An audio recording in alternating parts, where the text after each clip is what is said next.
My rig basically consists of the Looperlative LP1 now. All the effects are coming through main stage. I used to carry a whole lot of pedals before, something bigger than that. But I actually moved to software because of airlines stuff. You know about that, right? Okay, so I'm traveling lately. Okay, so the Looperlative LP1 is an 8-track looper basically. Okay, as Bill said, it's a rack mount looper. And is made by Looperlative audio products here in San Jose, California. So it's a local company. That's cool. Okay, main stage basically is an effects rack inside the computer, so you can put all your effects and a little bit more in there. You have a mixer inside main stage, so you can process all the effects through the mixer buses and auxiliaries and stuff. Is it a Mac or PC based? It's only Mac because it's made by Apple, so it's only Mac. But I'm also using a new piece of software called MIDI Base. It's still a developing software. It's not totally or 100% reliable, but so far it's been working really nice. And the good thing is that you don't need like an external pickup to convert your signal to MIDI, and then you can use a synthesizer inside the computer. It's all done through software, so that's pretty neat, I think. It's not tracking perfectly as we were talking earlier, but well, for some stuff it's really cool, right? Okay, so I'm using this controller. Thanks, Rick, for lending me this. Okay, to control the LP1. Okay, and well, basically I can change patches from here. I don't know, do you want to come here and look at my screen? You can do that. But well, I can change patches from here to there. So I use this controller for both my Mac and the Looperlative, right? So I can be changing patches here, right? You got that, Rejyna, right? Okay, so I can be like.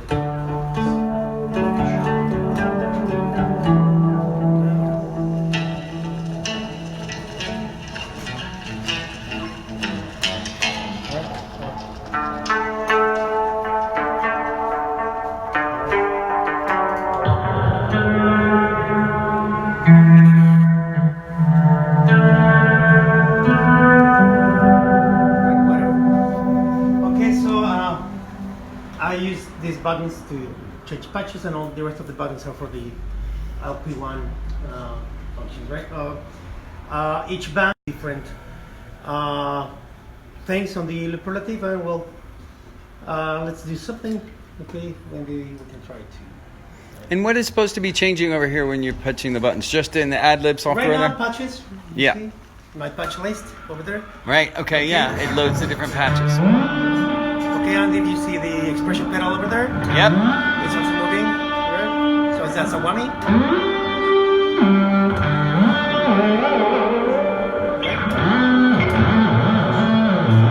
And this is for the volume.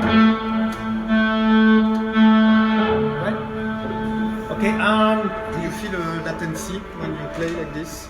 no, Not at all. not all. Well, of course, there's always latency, but it's so small that you can't feel it. You can play really good. I mean, you don't play like feeling you're, like behind the sound or something. Okay, and well, the good thing about main stage is that you can set all your patches on sets. So, for example, each set can put all your patches inside there. The same thing you were having in your mind, right? That so you can have them all like this is the first patch I'm going to use, then I'm going to use this one, then I'm going to use that one. So you can just be like scrolling through your patches, and that's a good thing for playing live because it saves a lot of time and memory. You don't have to memorize all your stumping, right? Which I used to do before. Okay. So let's see. So we can.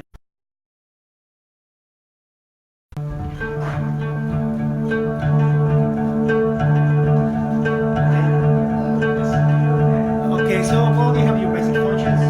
Okay. Like recording. Okay. Playing, stopping, stuff. The nice thing about the Looperlative, sorry, is that each of the 8 tracks is totally individual. So it's like having 8 EL4s. You remember the Line 6 EL4? It's very much based on that. So it's like having 8 individual EL4s inside one rack unit. So you do different things. Exactly. And also you can copy from one track to another track.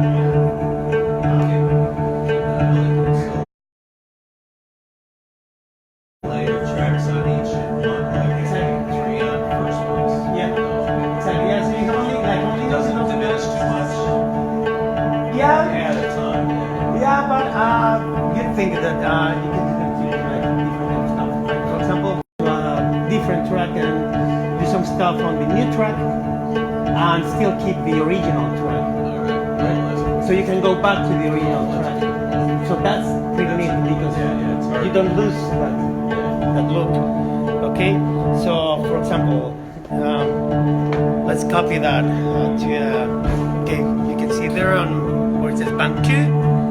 Okay, so I'm gonna copy that. Okay, so now you're listening to the copy of the loop. Okay, and you can do several stuff. For example, you can scramble the loop, okay?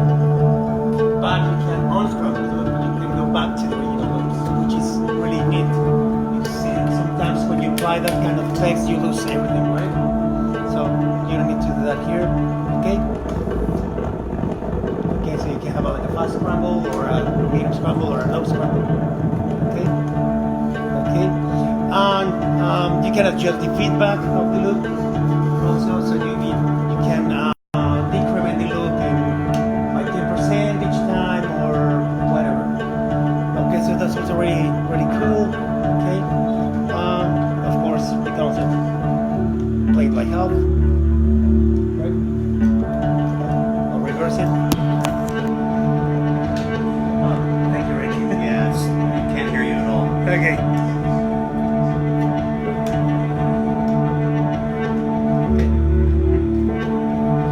Yeah.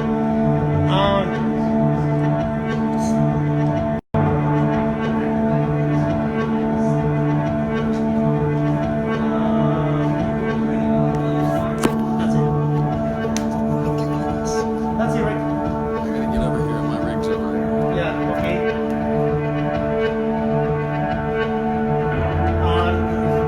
Well, a very simple thing that the other one does. It may be very simple, but for me it's like essential. Like the retrigger button, so you can always go back to.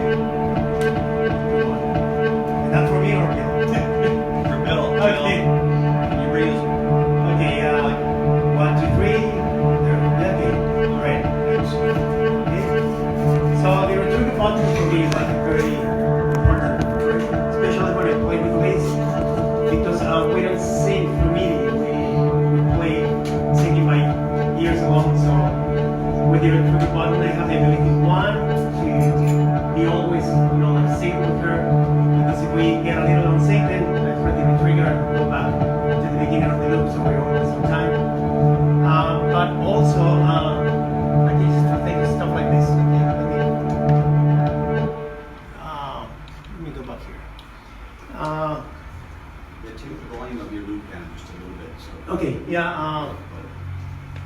Okay. You tell me if it's too loud or if it's good. Okay, so.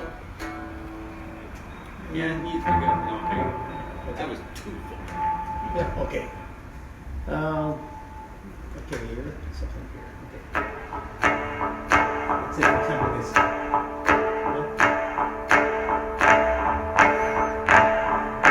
Okay, so I want to copy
it's always been there, but And I think Hideki does that in the mini, doesn't he?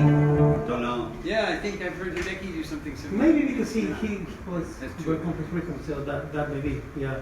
So, well, I usually retrieve the button for that kind of stuff, like a lot, which I love. Sometimes I may play like a melody, copy it, and like face that melody, right? Another very neat thing about the Looperlative is what Robert Amstad called the mellotron mode, which is like if you have like a note that's sorry.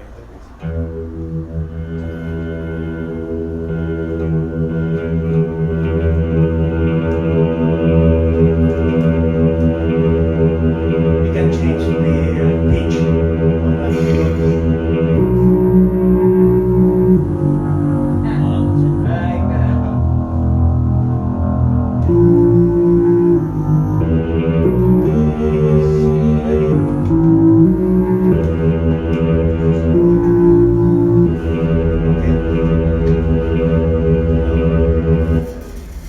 So you actually can program on your controller the intervals that you want to use. Okay, so by sending it like notes command to the Looperlative, you can It shows control the pitch of that book, which is really cool. Of course, it does this by changing. So if you play something melodic, of course, it's gonna be playing it back like slower or faster, depending on the note. The note you record it's like let's say on this octave, and all of the intervals have to be like below that octave. Okay, so if you actually want to go like higher, you need to play or record the original note an octave higher and then play it back an octave lower. I don't know if that makes sense to you. Yes. Yeah, on my mind it sounds perfect, but I don't know Sampling works as an the way it is. Okay, but it's a pretty cool thing because you can record something, then, for example, in my case, I record the bass line, just the bass note, so I can be moving that bass note, but keeping all the other loops as an ostinato, changing the harmony just with the bass, so that's pretty cool. So I don't need to be like playing actual bass here. I can be playing a different melody, but with this kind of bass note, let's try this. Sample. No. So the time will change in the sample, unlike Ableton or the Electric's repeater. But if you do rhythmic things, if you have an interval of a fifth and you've got 2 against 3, so you can create all the polyrhythms Exactly. Rhythmically using that. Exactly. Yeah. So that's pretty neat. Isn't Yeah, it? yeah.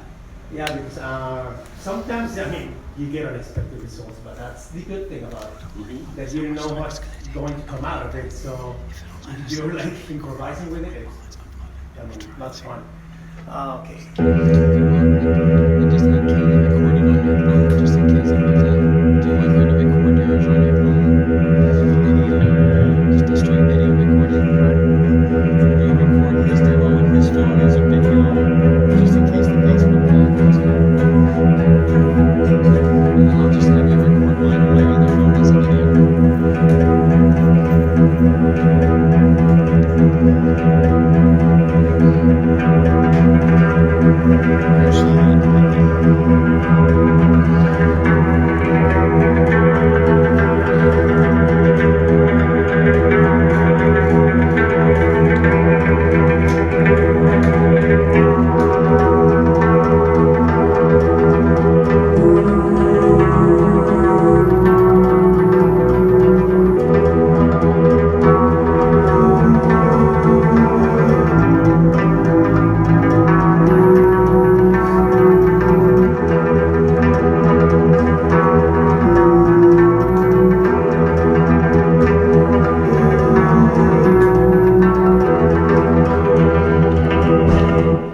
I really use that a lot, so I can be like freeing myself from the harmony, so I don't have to play the harmony and record it. I can just make one note and change the harmony whenever I want to do it.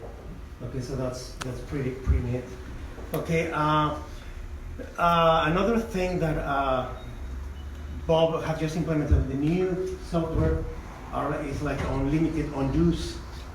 So that's also pretty cool because you can go on different levels of undos.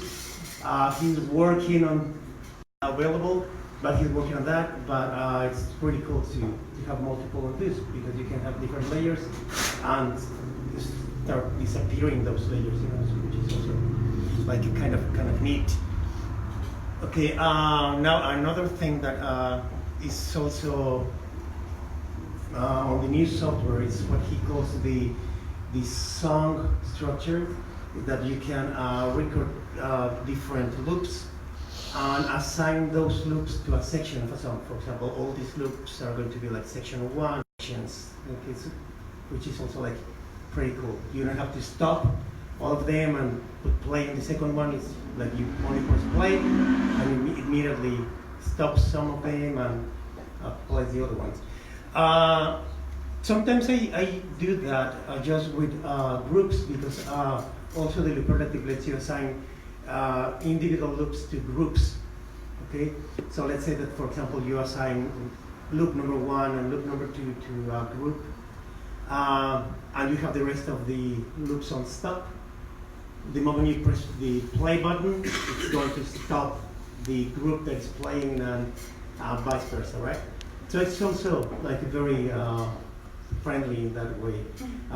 So in our case that we play a lot of songs, for example, when we play together, that's also very neat to have, because I can be like having a lot of loops there and just assign the loops I want to a specific group, and then when I press play, those loops are going to stop and start playing the rest of the loops. So like pretty cool. Okay, now about the stuff here I was telling you earlier.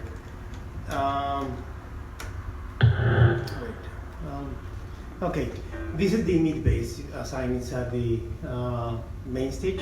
Okay, what you heard yesterday.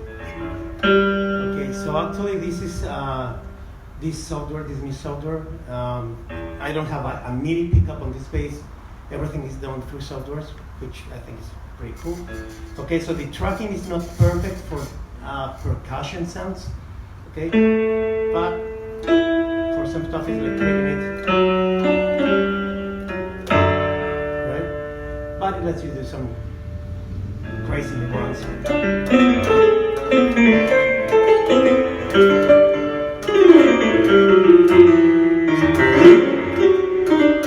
Right, which I just like. That was my favorite song. Yeah, mine too. The tracking. If Yeah. you take a fuzzy hair tie and you put it right Yeah, here. there, Yeah, it gets better. You'll get a little less of that yodeling thing that goes on. Yeah, it gets better. I'm actually a lot better. But for example, if you use like And I like a red one or maybe green. you have it on purple? Don't. Purple Man's right behind you.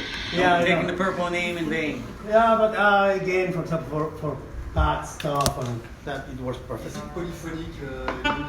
Yeah, It's polyphonic? not on the bass, but on guitar it's often, yeah. So.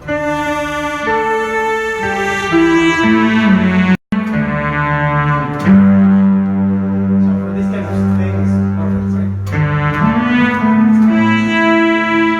I'm gonna press the bass. So it even picks up glisses. Yeah. Oh, Yeah. nice. That's what I'm telling you. When I press the bass, it's beautiful, right?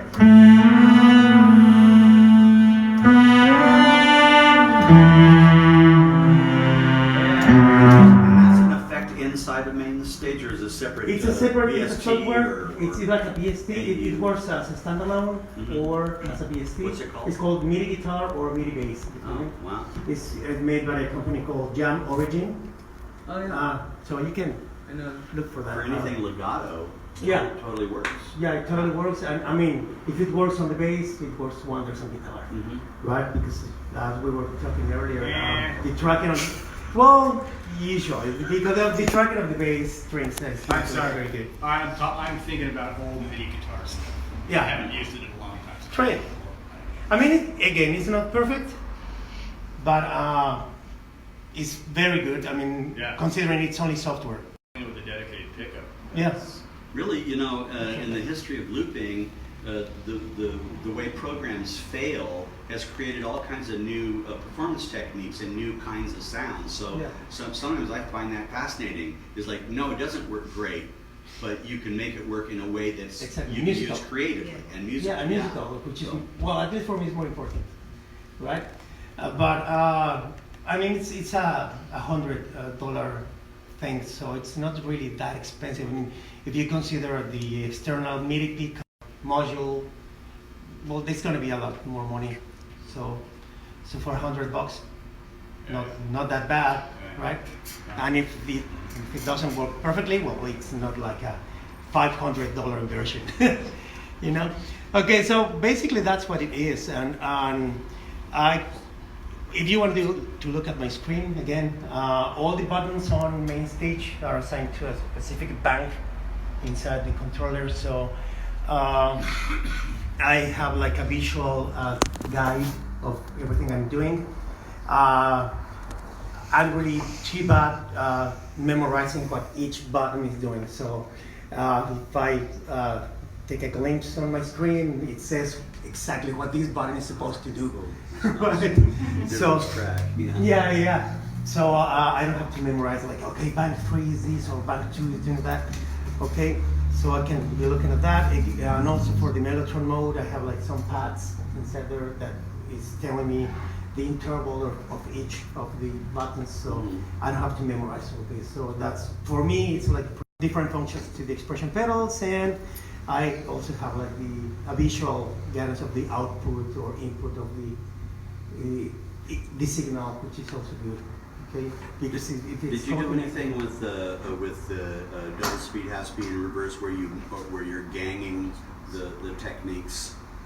In other words, like where you make one MIDI button be go into record, go to half speed, go to reverse, and then the next button. Yeah, actually, yeah, that's an. You can take any 8 functions and gang them into one button at a time, which is really, really cool. Yeah, and I use that a lot actually. Yeah, for example, sometimes you want to record 2 tracks like synchronized, or sometimes you want to unsynchronized those tracks, right? But the thing is that the sync works with a master track, but the Looperlative lets you assign any track as a master track, right? So sometimes, well, I have a button here assigned to 3 different functions, for example. And the track, the last track I'm playing, it assigns that as the master track. Then it goes to select the next track, then it goes on to record synchronized with that track. So I don't have to use always like track 1 as the master track. I can choose whatever track as a master track, and I don't have to be pressing a lot of buttons. Just press one button and immediately selects that as a master track, select the next track, and go to sync rec on a different track. Can you switch master in the middle of the song? Yeah. Master anytime you want and as many times as you want, so that's pretty cool. Okay, there are 4 user buttons on the front panel, and again, as Rick says, you can make a change of 8 different commands for each button or each of the 4 user buttons. For example, I don't know, did I have it there? Yes. Okay.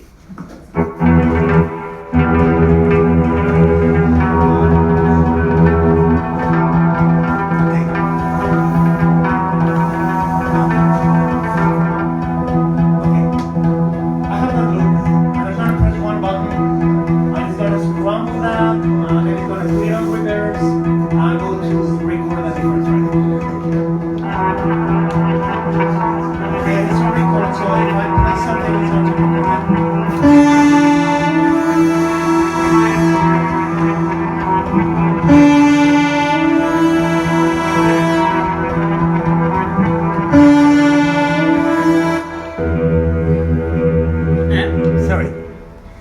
Okay. Can you press this? Okay, so that's pretty neat because again, you don't have to be like stomping a lot. Right. Okay, so this chain effect functions is like absolutely great on the OP1. Okay, well, basically that's what it is. Okay, so Thanks, thank you so Eliud. much. Thanks so much. I think that the next one.